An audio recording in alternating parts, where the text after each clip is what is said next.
So sociopaths are humans too, believe it or not. Unfortunately, that means people like Osama bin Laden, Hitler, they were humans too. The thing about sociopaths is that they are a perfect combination of genetic and environmental default. What I hope to get you guys to understand by the end of the speech is pretty much what sociopaths are made up of, what they are exactly, and why sociopaths feel the need to fill the shoes of a sociopath.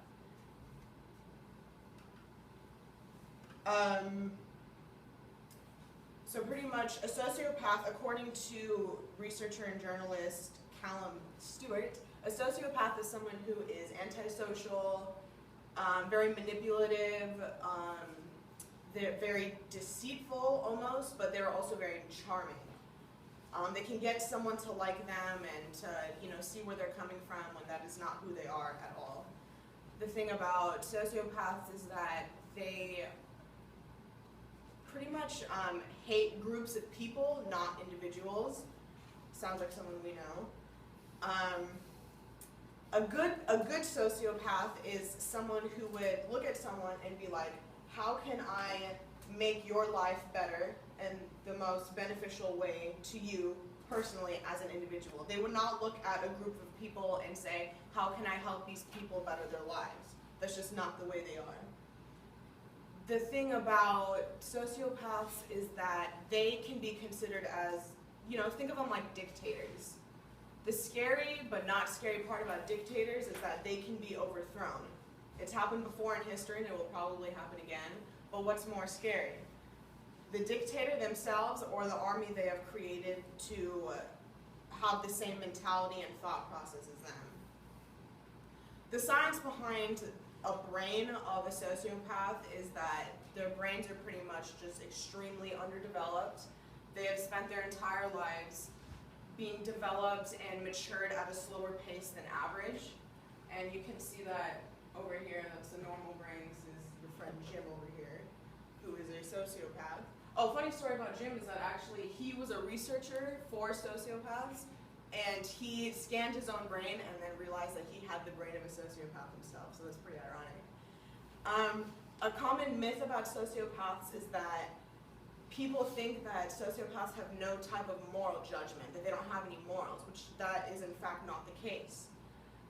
Their mentality is so self-centered and so narrow and closed-minded that they know right from wrong. They know what they're doing is wrong, but they just don't care.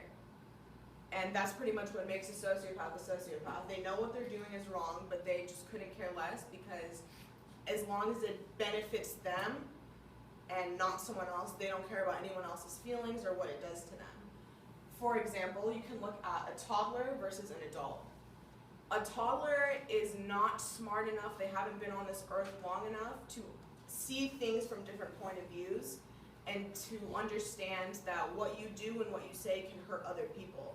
Like an adult, or unlike an adult, adults can put themselves in other people's shoes, see things from different perspective, which is why we have different morals compared to a toddler. So I guess all in all you could say that a sociopath has the mind of a toddler. A sociopath pretty much comes from, like I said, both genetic and environmental default. By that I mean biologically their brains have not been developed at the same pace as other humans. So because of the amount of time being spent of their brain not being developed fast enough, that led to severe brain damage, which can also lead to people, developing like other brain disorders, one of them being antisocial personality disorder, aka sociopathy, psychopathy, like all that stuff. But that doesn't necessarily mean someone could be raised normal and then wake up one day and just be insane or crazy.